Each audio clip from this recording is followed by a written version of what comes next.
हरियाणा विधानसभा चुनाव के लिए बीजेपी ने जो 67 सीटों की पहली सूची जारी की है, उसमें सबसे खास बात यह है, सबसे पॉजिटिव बात यह है कि उसने 8 ऐसी सीटों को जीतने की तरफ कदम बढ़ा दिए हैं जो वो 2019 के चुनाव में हार गई थी। जी हाँ, बीजेपी 8 सीटें बढ़ाती हुई नजर आ रही है, 8 नई सीटें अपने खाते में जोड़ती हुई नजर आ रही है।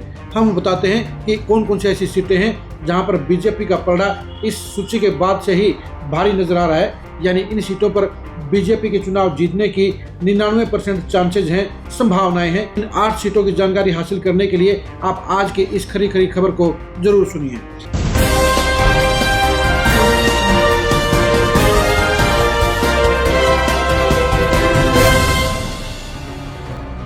पहली सीट है कालका सीट पर बीजेपी ने शक्ति रानी शर्मा को चुनाव मैदान में उतारा है। 2019 में यहां पर कांग्रेस के प्रत्याशी के तौर पर प्रदीप चौधरी चुनाव जीते थे और लतिका शर्मा बीजेपी की कैंडिडेट हार गई थी।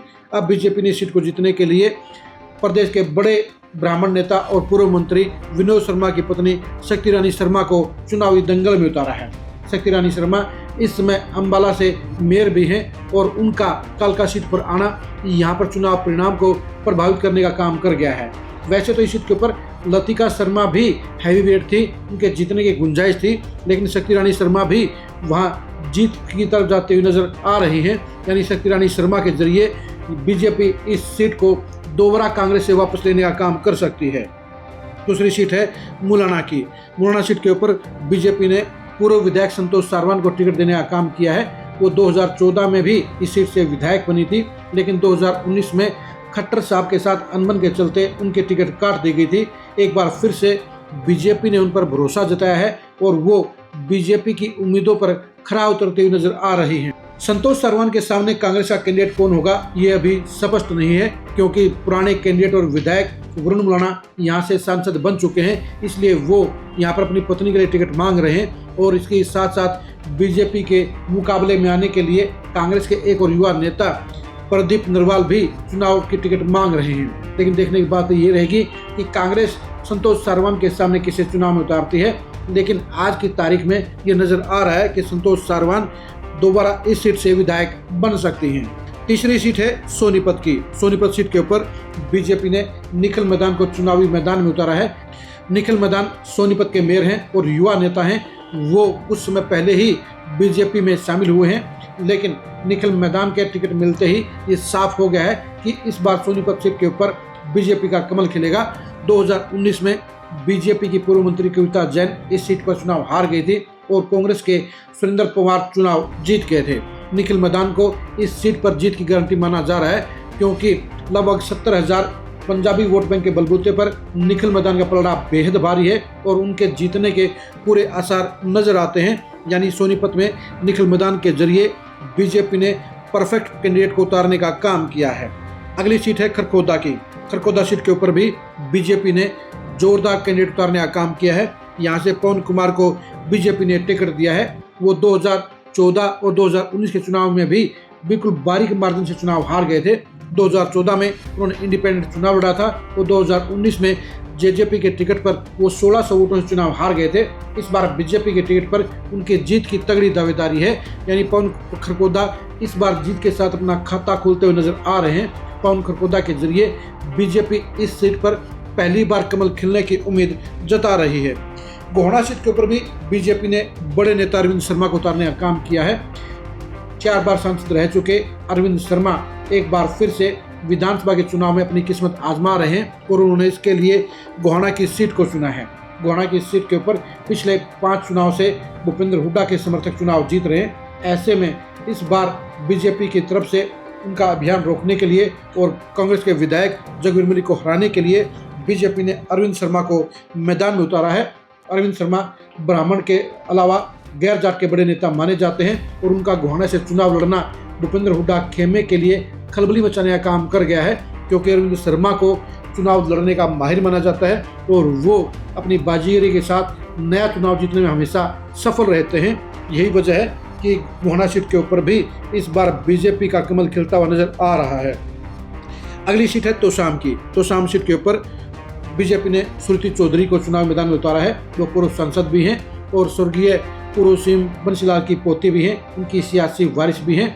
उनकी माता किरण चौधरी को बीजेपी ने अभी राज्यसभा में भेजा है और अब श्रुति चौधरी विधानसभा की पॉलिटिक्स में पहली बार चुनाव लड़ रही हैं। उनके चुनाव में उतरने के साथ ही ये तय हो गया है कि तोशाम सीट के ऊपर श्रुति चौधरी आसानी से चुनाव जीत जाएंगी, क्योंकि उनके परिवार के वोट बैंक के साथ साथ इस बार MP धर्मवीर सिंह का वोट बैंक भी उनके साथ में खड़ा है।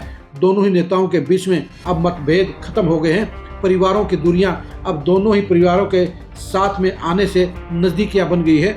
यही वजह है कि श्रुति चौधरी के लिए भी तोशाम सीट पर मैदान आसान नजर आता है।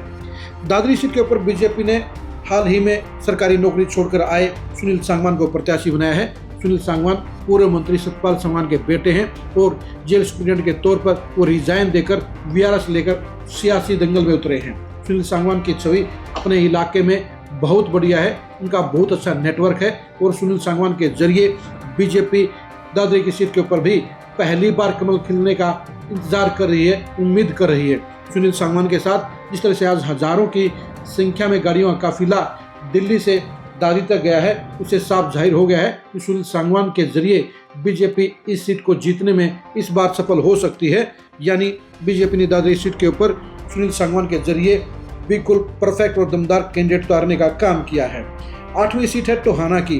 टोहाना सीट के ऊपर देवेंद्र बबली को बीजेपी ने टिकट देने का काम किया है।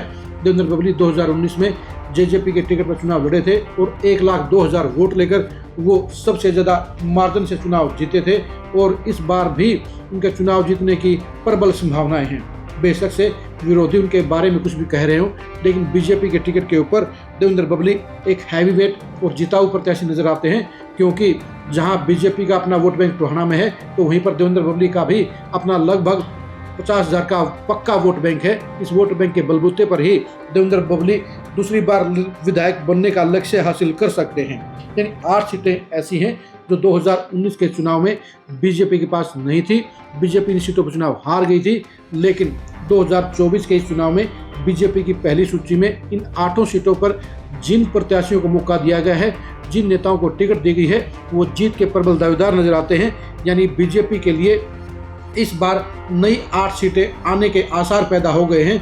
बीजेपी के खाते में जो 8 सीटें जुड़ती हुई नजर आ रही हैं, उनके बारे में दोबारा आपको बता देते हैं। ये सीट हैं कालका, मुलाना, सोनीपत, खरगोदा, गोहाना, तोशाम, दादरी और टोहाना। हम एक बार फिर से आपको बता दें कि इन सीटों पर किस किस को प्रत्याशी बनाया गया है। कालका में शक्ति रानी शर्मा प्रत्याशी होंगी। मुलाना में संतोष सारवान को टिकट दिया गया है।